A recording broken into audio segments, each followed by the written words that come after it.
सतगुरु महाराज की जय। तीनों पुरी धाम की जय। मार्फत ग्रंथ प्रकरण 1 चौपाई नंबर 6। जब नहीं कछु पैदा हुआ जिमी आसमान, और न कछु चौदे तबक फिरस्ते दुनी जान। फिरस्ते दुनी जान। बोलो श्री प्राणनाथ प्यारी की। सुंदर साथ जी, अब एक बार हम मार्फती चौपाई का थोड़ा चिंतन करेंगे। चौपाई नंबर 2 से देखिए। जो कहा आयतों हदीसों और किताबों बोल, जिन पर मुहर मोहम्मद की सो कहूँ फुरमाया कोल। एक दूजी को मनसुख करे आयत आयत को, तिस वास्ते लेऊं चुन चुन। जो सिरे रखी सब, सिरे मतलब जिसको श्रेष्ठ रखे हुए। सुशुद्ध पाइये लुदनी से, तारतम ज्ञान को इलम लुदनी कहा जाता है। ये कौन गौण है, कौन मुख्य है? शास्त्रों में, उपनिषदों में जो सार सार है, पुराणों में जो सार सार चीज़ है, इसका विवेचन कौन करेगा? तो कहते हैं कि इलम लुदनी से करेगा। देखे ना उपली नज़र, लेकिन ऊपर ऊपर अध्ययन करने से, विद्वत्ता कायम करने के लिए, ज्ञानी बनने के लिए अगर शास्त्र अध्ययन करोगे तो वो दिखाई नहीं देगा। परमात्मा को प्राप्त करने के लिए, जीवन सफल बनाने के लिए अगर उसको देखेंगे तो दिखने में आएगा, वो भी तारतम के नज़र से। जो सिफली के दिल मजाजी, जो जीव सृष्टि है, जिनके सपना की बुद्धि है झूठे है, बिना इलम देखे क्यों करा? एक तो इलम नहीं है, तारतम ज्ञान नहीं है, दूसरी बात बुद्धि भी झूठी है। और सच्चा परमात्मा के विषय में कैसे जान सकते हैं? अब हुक्मे कहूँ ता दिन की, जो हकहारी रूहों खिलवत। अब इतना 4 चौपाई के साथ एक बार महत्व बताने के बाद मार्फती चौपाई हमें ले जा रहा है, जो आप हमारे दिमाग में पहले से ही है कि हाँ, ना ईश्वर ना मूल प्रकृति तादिनी क्यों आप थी। जो प्रकटवाणी में हम लोगों ने शुरू में ही हमको समझाया गया है। पहुँचना उसी में है, पहुँचना वहीं है। उसी को बार बार याद दिला रहे हैं, प्रकटवाणी से याद दिला रहे हैं। और प्रत्येक तारतम के चिंतक के मुख से यही बात दोहरा करके हमें यही शिक्षा दे रहे हैं कि आप ये मार्फती दर्जा से सुनो। अब इसको बिल्कुल फाइनल करके सुनो, अब दोबारा दोहराने का समय नहीं है। ऐसा हुक्मे कहूँ ता दिन की, यहाँ पहला शब्द हुक्म से संभव है। जो हक हादी रूहों खिलवत, ऐसा खिलवत, ऐसा ब्रह्मधाम जिसमें ब्रह्मलीला के एक्टिविटी, ब्रह्मलीला के ब्राह्मिक एक्टिविटी के सदस्य हैं, रूहें हैं, ब्रह्मात्माएं। हादी अलादिनी शक्ति श्यामा जी महारानी है, और पुरुषोत्तम परमात्मा श्री राज जी हैं। ये ब्राह्मिक परिवार है, अर्थात स्वलीला द्वैत का मुख्य है। अबलो जाहिर ना हुई, अभी तक जाहिर नहीं हुआ था। तो अभी तक क्या जाहिर हुआ था? सपना की बुद्धि से संसार के विषय में हो रहा था। ये बक्का मत्ता वाहिदत्ता, ये बक्का अखंड परम धाम, और मत्ता वहाँ की बुद्धि, वहाँ का खजाना, और वाहिदत वहाँ का जो अद्वैत स्वरूप जो है। अद्वैत में क्या क्या आता है? ब्रह्मलीला स्वलीला द्वैत होने के कारण राज जी, श्यामा जी, 12,000 परमधाम, खूब खुशहाली, 25 पक्ष परमधाम में सब वाहिदत है। ये चीज़ जाहिर नहीं हुआ था। ये बक्का मत्ता वाहिदत जाहिर नहीं हुआ था। इस तरह से हमने चिंतन को समेट करके यहाँ तक ले आए, और अब आगे बढ़ते हैं। जब नहीं कछु पैदा हुआ, जब नहीं कछु पैदा हुआ। अब इतने में अपना पैदा शब्द है, यानी क्रिएटेड, क्रिएशन, उत्पत्ति की बात है। जब कछु नहीं पैदा हुआ, जिमी या आसमान, जमीन भी आसमान भी पैदा नहीं हुआ था। और ना कछु 14 तबक, 14 लोग भी उत्पन्न नहीं हुआ था। फिरस्ते दुनी जहान, फिरस्ते देवी देवताएं, दुनी 5 तत्व की तत्व है, जहान सृष्टि, ये कुछ भी उत्पत्ति नहीं हुई थी। सुंदर सा जी इस तरह से चिंतन प्रारंभ हो रहा है।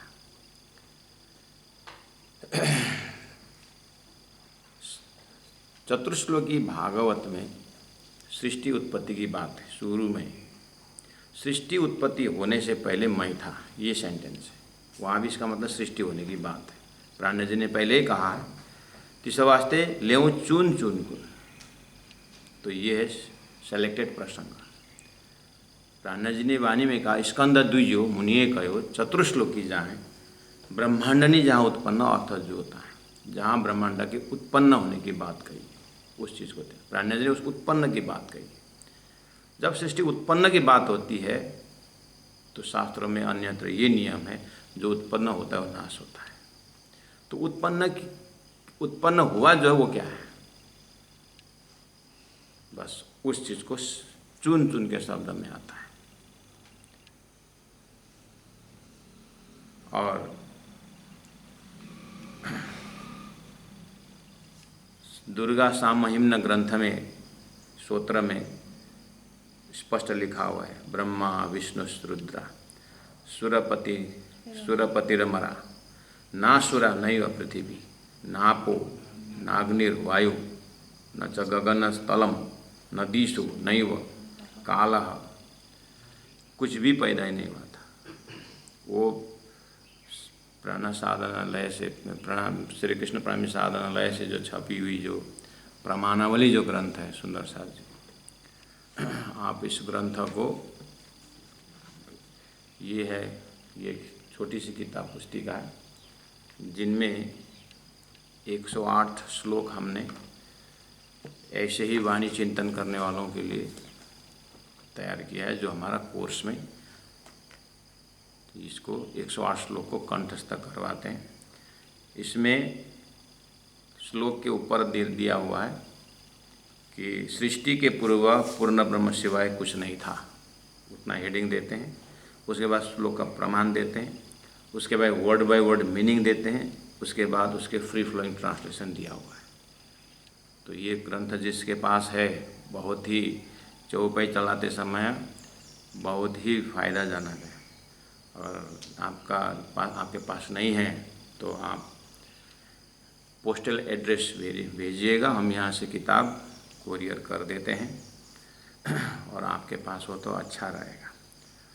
और ये जो प्रसंग मार्फत में आप श्रवण कर रहे हैं, जब नहीं कछु पैदा हुआ, जिमी या आसमान करके चौपाई तो आ गया, चौपाई नंबर 6 में। और हमें जैसे ही तारतम ले लिया, मान के चलिए, अब तारतम तो ज्ञान मंत्र तो लिया, अब ज्ञान भी तो चाहिए करके, जैसे ही कोई नया सुंदर सा जब जिज्ञासा लेके आते हैं तो उनको बैराट करके सब्जेक्ट दिया जाता है। तो बैराट जो किताब है सुंदर साथ जी, इसको बोलते हैं विज्ञान दर्पण, सृष्टि विज्ञान दर्पण किताब। और इसको, ये ग्रंथ गुरु जी दीनदयाल महाराज का लिखा हुआ है, लेकिन इसका शुरू में ही बैराट सब्जेक्ट है, जिसको गुरु जी मंगलदास जी के चिंतन से लिया जाए तो गुरु जी ने शुरू में यही ग्रंथों को, तातम सागर को अध्ययन किया, मनन किया, निधिध्यासन किया। उसके बाद गुरु जी ने जब इस चीज़ को किस तरह से जीव तक पहुँचाएं, जब उन्होंने ज्ञान प्रस्तुति की बात जब की, क्योंकि सीधा स्वरूप साहिब तो रिबिल नॉलेज से उतरी हुई वाणी है, ये तो समझ में नहीं आएगा इतना आसान से। अब उसको सार कैसे पहुँचाए, तो गुरु जी मंगलदास जैसे चिंतन किए तो उन्होंने छोटी सी पुस्तिका लिखी, जिस ग्रंथ का नाम है, पुस्तिका का नाम है अंतर्दृष्टि। वहाँ से गुरु जी प्रारंभ करते हैं और वेदों में तत्वबोध और आत्मबोध, ऐसे शंकराचार्य के सिलेबस में भी असतोमा सद्गमय, तमसोमा ज्योतिर्गमय, जब ये बात आचार्यों ने जब चिंतन किया तो तम में क्या क्या है, तमसो मां ज्योतिर, अंधेरा से उजाले की ओर, तो अंधेरा क्या क्या है, तो उन्होंने शुरू किया है तत्वबोध। 5 तत्व से आकाश वायु अग्नि जल पृथ्वी, ये 5 तत्व से शरीर किस तरह बना, यथा पिंडे, पहला शरीर का उन्होंने जानकारी दी, तत्वबोध। उसके बाद आत्मबोध, अब आत्म तत्व को तो सीढ़ी चढ़ाई। बस इस तरह से कोई भी संत महापुरुष का जब वेदों को अध्ययन करके, उपनिषदों को देख करके, उसको एकदम रीजनेबल लैंग्वेज में, एकदम ग्रास टेबल में जाते समय उन्होंने यही मंत्रों को प्रैक्टिकल की है कि असतो मां सद्गमय, सत से असत से सत की ओर यात्रा करनी है। तो गुरु मंगलदास जी ने अंतर्दृष्टि में वो बात शुरू की। उसके बाद फिर आत्मा सोपान, ये गुरु जी की पुस्तिका है, इसी प्रकार का है। अब अन्य आचार्यों ने भी शुरुआत शरीर से की और आत्मा तक पहुंची और ज़्यादा से ज़्यादा ईश्वर की बात उच्चारण की, उसी को ब्रह्म माने। सबके शुरुआत शरीर से ही है, मरते लोग से ही शुरू करते हैं, शरीर से ही शुरू करते हैं और यथा पिंडे तथा ब्रह्मांडे करके ब्रह्मांड तक जाते हैं। सद्गुरुदेव चंद्र जी महाराज अपने 40 साल के यात्रा में, अपनी तपस्या के यात्रा में यही चीज़ पकड़ पकड़ के ले आ रहे थे कि वेदों में सृष्टि के विषय में क्या कहा गया है। तो वहाँ भी उमरकोट से जामनगर तक की यात्रा भी गुरु जी सद्गुरु महाराज का जो खोज की यात्रा है, ये भी असतोमा सद्गमय है, तमसमा ज्योतिर्गमय है। शास्त्रों का सार लेके गए हैं। यहाँ शब्द आया तो इस वास्ते ले चुन चुन के, ये सद्गुरु महाराज के अंतरात्मा में खड़े होकर के देखेंगे। उन्होंने सभी शास्त्रों का सेलेक्टेड वर्ड ब्रह्म परक मंत्रों को उन्होंने लेके चले। ब्रह्म स्वरूप कहाँ है, ब्रह्म लीला कैसी है और ब्रह्म का नाम कैसे है, इसी को चीज़ को सार ढूंढते ही निकले हुए हैं। तो सुंदर साथ जी, जब नहीं कछु पैदा हुआ, जब हमने ये मार्फत के चौपाई जब हृदय में जब बैठाएंगे, अच्छा तो अब जब कछु पैदा नहीं हुआ था, जिमी आसमान, तो अब ज़मीन के विषय में जानना पड़ेगा और आसमान के विषय में जानना पड़ेगा। और ना कछु 14 तब 14 लोग भी उत्पन्न नहीं हुआ, तो इसमें 14 लोग के विषय में जानना पड़ेगा। उसके बाद ये उत्पन्न होने से पहले क्या था, वो बात आ गई। इस चीज़ को प्राणनाथ जी महाप्रभु ने पहले खेल दिखाए कि पीछे मूल वतन का। जैसे शंकराचार्य ने जो नहीं है असतोमा सद्गमय, जो असत है उसकी बात कही। प्राणनाथ जी ने कहा पहला खेल दिखाए कि जो खेल नहीं है, वास्तविक नहीं है, खेल झूठा है, खेल मृगजल है, पता है, लेकिन इसकी व्याख्या पहले किया जाए। झूठ की व्याख्या किया जाए तो ये इस कारण से झूठ है बोलने के बाद फिर सत्य क्या है वो बात आगे बढ़ेगी। क्योंकि महाकारण देखिए, दिव्य परम धाम से अक्षर ब्रह्म का खेल देखने की यही एक जिद्द है। तो अक्षर का खेल देखे हुए कैसे परम धाम दिखाएंगे? ये आत्मा के सिलेबस में पहला ध्यान तो परम धाम का है, लेकिन ध्यान के पहले ज्ञान होना पड़ेगा। ज्ञान चीज के जो छोड़ना पड़ेगा उसके लिए भी ज्ञान चाहिए, जान के ही छोड़े, और जो पकड़ना है उसको भी जान के ही पकड़े ताकि बाद में छोड़ना ना पड़े। बिना जाने जो चीज़ को हम छोड़ते हैं, हो सकता है बहुत से चांसेस रहता है फिर उसको पकड़ लें। बिना जान करके पकड़ें उसको भी हो सकता है चांस कि कुछ कारण बस छोड़ भी सकते हैं। इसलिए धरती में ज्ञान बहुत ज़रूरी हुआ। ज्ञान को ही मुक्ति मानने वाले भी हो गए। तो प्राणनाथ जी ने कहा ज्ञान जरूरी है। इसलिए पहला खेल दिखाए कि पहला जो चीज़ छोड़ना है उसको दिखाना। अब चलिए, यात्रा तो शंकराचार्य के से जाइए, वल्लभाचार्य से जाइए, यात्रा मर्त्य लोक से ही होता है, पिंड से ही होता है। अब जाते जाते प्राणनाथ जी ने आगे कहा, अब आगे किसने कहाँ तक की बात कही? तो धनी कहते हैं कि धनी ने कहा सो तेता ही बोलिया जो गया जहाँ लो चल। अब कोई शरीर से जाकर के आत्मा तक जाकर के रुक गए, कोई शरीर से जाकर के उसका ईश्वर तक जाकर रुक गए। सो तेता ही बोलिया जो गया जहाँ लो चल, अपने अपने मुख से जाहिर करे मजहब। यात्रा सबकी वही है। अब हम शंकराचार्य के एकदम उनके अद्वैत दर्शन से जाएंगे तो शुरुआत तो ठीक रहती है, लेकिन जब ब्रह्म निरूपण की बात आती है वहाँ निराकार में एंडिंग होता है, जो प्राणनाथ जी के सिद्धांत में स्वीकार नहीं है। परमात्मा निराकार नहीं। अब इधर में वैष्णव संप्रदाय से जाएंगे, शुरुआत तो वही है, लेकिन जाते जाते जब परमात्मा के धाम स्वरूप लीला की जब बात आती है भक्ति परंपरा की, तो नारायण में आकर के एंडिंग हो जाता है। अब उसमें भी सेलेक्टेड वैष्णव परंपरा जब गया तो शास्त्रों के कहे प्रमाण वेदों को लेके भागवत से जब गए तो श्री कृष्ण शब्द में एंडिंग हुआ। वो तो सही बात बता रहा है, लेकिन प्राणनाथ जी ने कहा कि बात तो सही पकड़ में आ रहा है, लेकिन वो जो परमात्मा की बात कर रहे हैं, जो कृष्ण की बात कर रहे हैं, उनका जो धाम है प्रलय के अंदर है कि प्रलय के बाहर है? क्योंकि आपने अभी तक जो कहा प्रलय के अंदर की बात कर रहे हो, प्रलय के बाहर कुछ है क्या?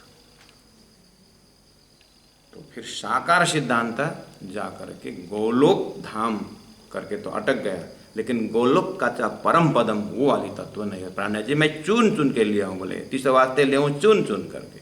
ये गोलोक का चाह परम पदम पंचमी विभक्ति लग रहा है, गोलोकाच्चा, गोलोक से परे वो वाली बात प्राणनाथ जी ने कहा, उससे परे दिखा रहा है शास्त्रों में, लेकिन यहाँ व्याख्या करने वाले गोलोक ही सब कुछ मान रहे हैं। तो यहाँ भी साकारवादी में भी यहाँ तो शुरुआत सबके साथ है, जाने में मजा आ रहा है, लेकिन लक्ष्य पकड़ने की जगह में उन्होंने कहा कोई ज्ञान बढ़ा, कोई ध्यान बढ़ा, कोई सब अपना अपना एक एक पकड़ करके।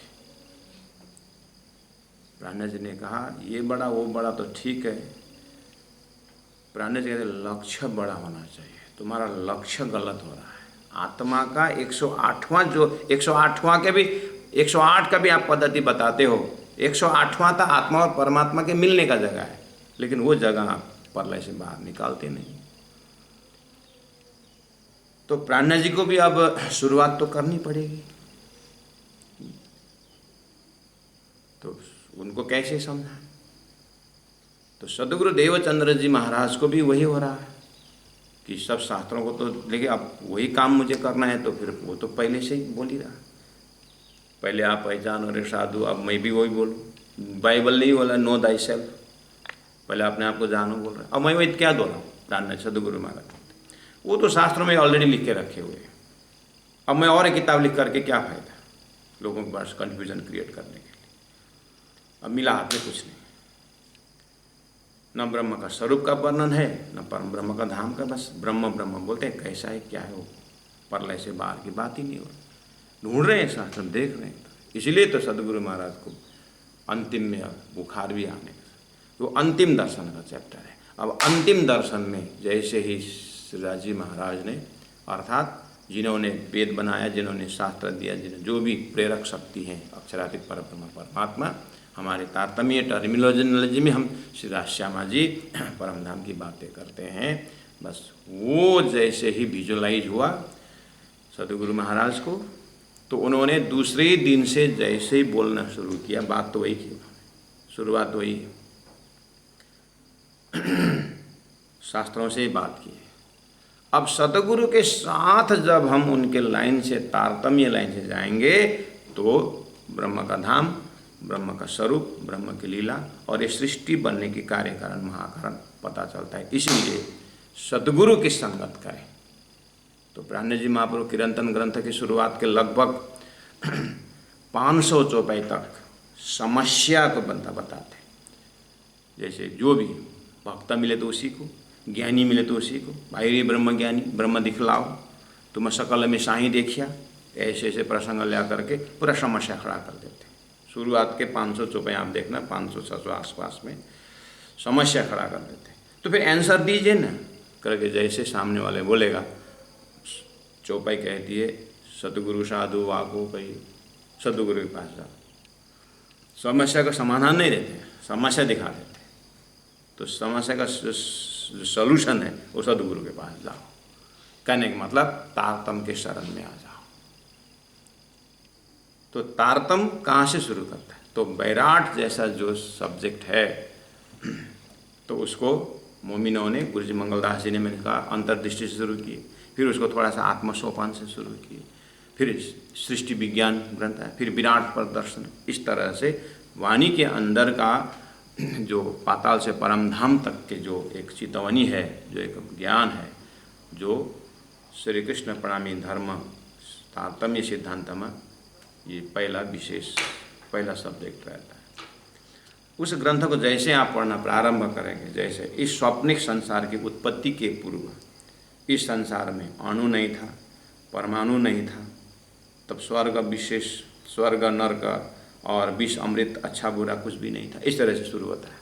आप जैसे ही आपने सभी ने विराट पढ़े होंगे, सीखे होंगे, आप शुरुआत में भी यही पढ़ते हो, लेकिन ध्यान देना, जब आप शुरू में मर्तलोक शुरू करते हो तो पाता दिखाया जाता है, फिर लोकालोक दिखाया जाता है।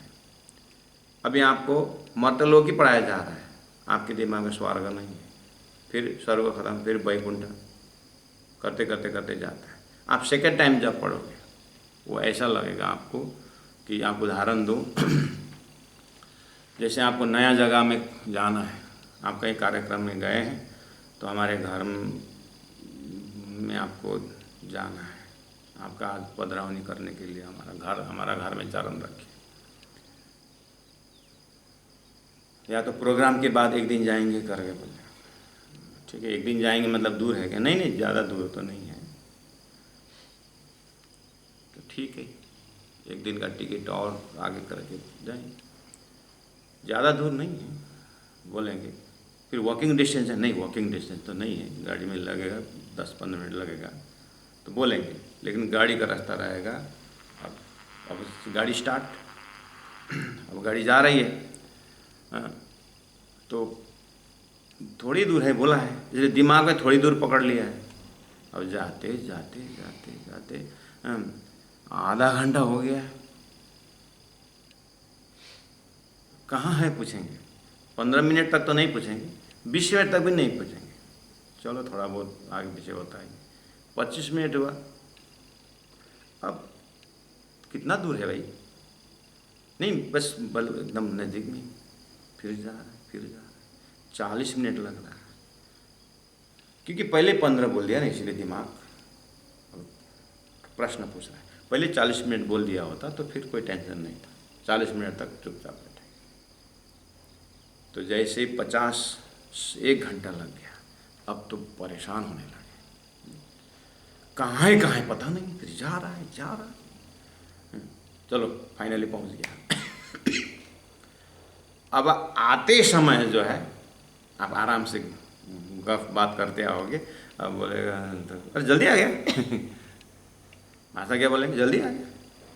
पहले जाने में भी टाइम तो उतना ही लगा था, लेकिन बहुत प्रश्न पूछे थे, आते समय जल्दी आएगा क्यों? जाते समय पता नहीं था कितना दूर में है, आते समय तो पता है लक्ष्य, इसलिए नज़दीक हो जाता है। बैराट शुरुआत में पढ़ते पढ़ते बहुत दूर हो जाता है, कठिन हो जाता है, क्योंकि बहुत दूर परम धाम होता है, लेकिन सेकंड टाइम जाएंगे तो परम धाम रास्ता में ही आएगा, आप आराम से जाओगे। बार बार पढ़ना चाहिए, बार बार साधना करना चाहिए, बार बार उस चीज़ को देखना चाहिए। यही चीज़ वाणी में प्रयास किया गया है, बार बार उस चीज़ को उठा रहे हैं ताकि आए न गया हादि न हम आत्मसात हो जाए, ताकि शेर से नज़दीक प्रसंग है उसको आत्मसात किया जाए, ताकि अर्थ तुम्हारा मेरा दिल है, तुम आए थोड़ा आराम को, अर्थ तुम्हारा मेरा दिल हो जाए।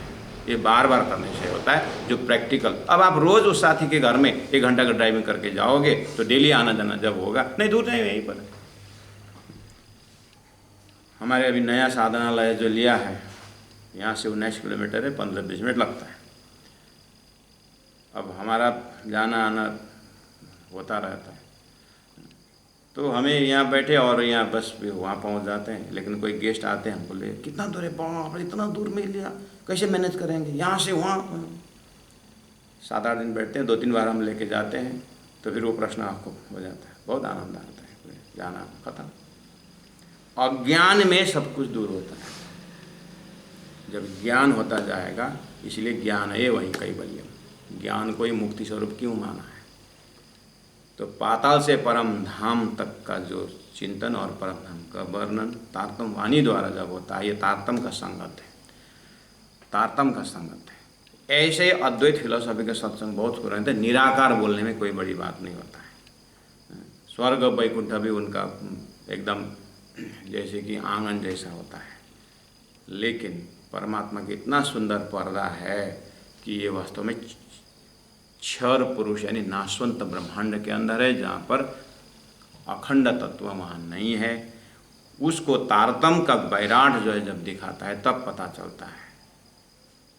तो प्राण जी महाप्रभु जब नहीं कछु पैदा हुआ जिमी आसमान, हमने संस्कृत का भी प्रमाण दे दिया, प्रमाणावली ग्रंथ दिखा दिया, आप स्वाध्याय कर सकते हैं। और उसके बाद प्रकटवाणी भी अब आप देखोगे, जैसे प्रकटवाणी भी आप पाठ करते हो, तो प्रकटवाणी में अवलीला हमें जा रहा करें जीव सुख सही है, पीछे सुख हो से पसरे 14 भव। अब शुरुआत वही होती, इसी में आ जाता है अब कि अब खेल उपजे के कहूँ कारण, ये 2 इच्छा भय उत्पन्न, बात तो शुरू। तो तारतम्य जो टीचिंग में असतोमा सदगमय तो ठीक है, तमसमा ज्योतिर्गमय तो ठीक है, लेकिन तारतम वाणी में या तारतम के सिद्धांत में ये पिंड से ब्रह्मांड की यात्रा करते करते पिंड से बाहर निकलने के बाद में जो ज़्यादातर प्रसंग आता है, पहला लक्ष्य बता देते हैं परम धाम का कुछ संदेश देने के बाद फिर आइए इस परम धाम से आप खेल में कैसे आए, तो खेल की व्याख्या फटाफट कर देते हैं। और खेल किस संसार के बात जो बता रहे हैं उनके हृदय में लक्ष्य रहता है, शाश्वत लक्ष्य रहता है। वो लक्ष्य देख करके यात्रा शुरू करते हैं, जबकि शास्त्र अध्ययन में लक्ष्य बिना की यात्रा होती है, लक्ष्य ही नहीं। इसीलिए मैं इसी दृष्टांत इसी जगह में कहता हूँ, पति पत्नी बच्चा के लिए कपड़ा खरीदने जाते हैं और दुकानदार के पास पहुँच के कपड़ा बेबी सूट मंगाते हैं, दोनों मिल करके, एक बराबर एक छोटा, बोलते हैं साइज ही नहीं मिलता है। दुकानदार ने 12 सेट निकाला, जमता नहीं। दुकानदार बोलता है एक काम करिए, आप बच्चा लेके आइए और यहीं पर उसको नाप से आप ले लीजिएगा, नहीं तो आप भी परेशान हम भी परेशान। तो मियाँ बीवी आपस में देखते हैं, दुकानदार पूछता है बच्चा कहाँ है, बोलता है बच्चा पैदा हुआ ही नहीं। यही हालत बिना तारतम के ब्रह्म खोज का है, ब्रह्म निरूपण हुआ ही नहीं है, बस खींचा तानी, स्वर्ग है, वैकुंठ है, साकार है, निराकार है, बेछवि है, बेनिर्मुन है, दुनिया भर का शब्द का जंजाल है, संबंध शास्त्र में भरा हुआ है। सदगुरु को 40 साल लगा इस चीज़ में, लास्ट में सॉल्यूशन नहीं मिला। तो जिन्होंने सृष्टि बनाई वही साक्षात सर्वश्रीदास जी महाराज आकर के अपने हुकुम से सृष्टि कैसे बनी, अपने हुकुम से परमधाम से सूरता कैसे आई, और अपने हुकुम से जीव सृष्टि की उत्पत्ति कैसे हुई, और हुकुम से सूरता दिव्य परमधाम से परात्मा से सूरता होकर के जीव में कैसे प्रवेश हुआ। तो पहला महाकारण बता करके फिर कारण का व्याख्या किया, जबकि शास्त्रों में कार्य तो बताया, कारण को पता ही नहीं चला।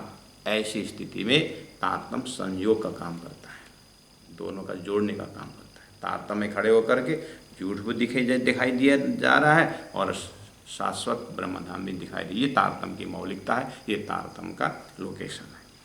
तो प्राण सुंदर साथ जी मार्फत ग्रंथ में आपको 6 नंबर चौपाई में जब नहीं कछु पैदा हुआ जिमी आसमान और ना कछु चौदे तब फिरस्ते दुनिया। अब बहुत सरल से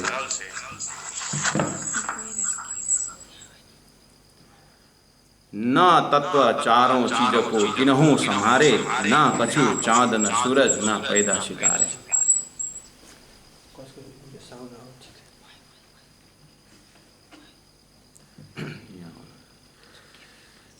54 नंबर 7, 8, 9, 10। अब सुंदर साथ जी इतना भूमिका के साथ चौपाई को आगे देखिए।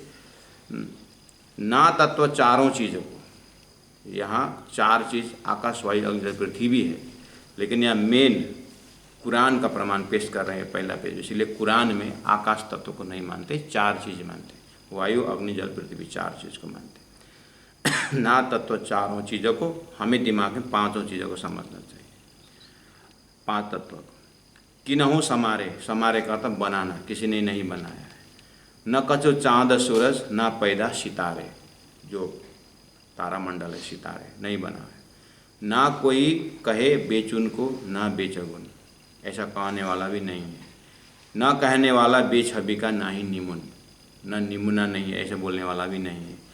न खाली तब हवा शून्य, ना ही ला मकान, ना कछु किया तब हुक्म, ए जो कया पुण्य सुभान। सुंदर साध से इस तरह से साइंस ऑफ क्रिएशन शुरू हो रहा है।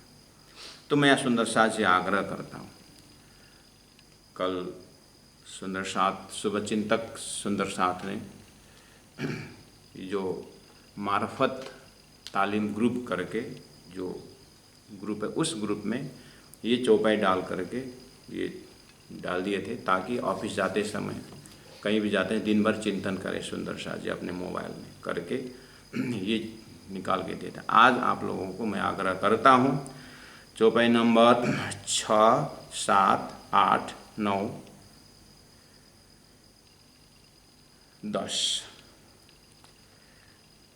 6, 7, 8, 9, 10, 6, 7, 8, 9, 10, ये 5 चौपाई आप दिन भर चिंतन करते रहना। कल इसको और सुंदर ढंग से, मतलब और गहराई से इसका व्याख्या किया जाएगा, लेकिन पहला चौपाई फेमिलियर हो जाए आपके दिमाग में, इसलिए इसको ज़्यादा मत पढ़िए।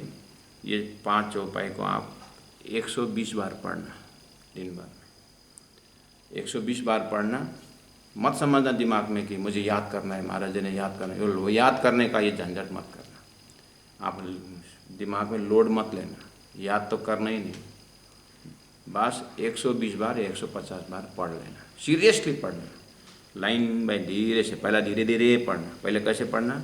जब नहीं कछु पैदा हुआ जिमी या आसमान, और न कछु 14 तबक फिरस्ते दुनी जहाँ, धीरे से पढ़ना। इस तरह से 20-25 बार पढ़ लिया इसी स्पीड में।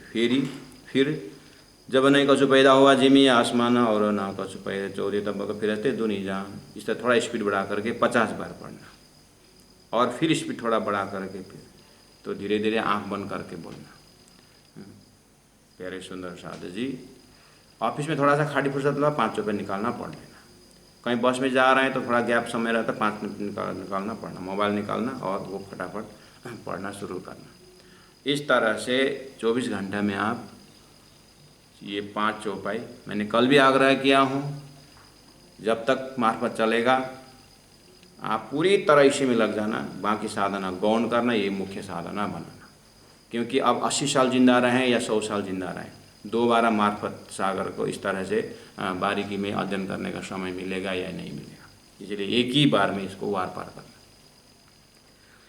तो आप भी अपनी तरफ से मेहनत करेंगे तो राजी महाराज चौपाई से भी मेहनत करवाएंगे तो कुछ रिजल्ट निकलेगा, आत्मसात होगा, प्राण जी के हृदय में पहुँचेंगे। इतने शब्दों के साथ अब मैं आज के लिए 10 नंबर चौपाई दोहराऊँगा, आप वही रिपीट करोगे। इसका मतलब है यहाँ तक आपको अच्छी तरह से फेमिलियर होके आना है कल, और फिर इसके ऊपर इसके चिंतन से ऐसा करना है, इसी चौपाई में हम सारा ब्रह्मांडों को देखते हुए आगे बढ़ना है। व्याख्या कल रहेगा इस तरह से। एका बक्का नूर मकाना, एका बक्का नूर मकाना, आगू नूर तजल्ला, रया जबराइल हद नूर की, रया जबराइल हद नूर की, आगू पहुँचे रसूल अल्लाह, आगू पहुँचे रसूल अल्लाह।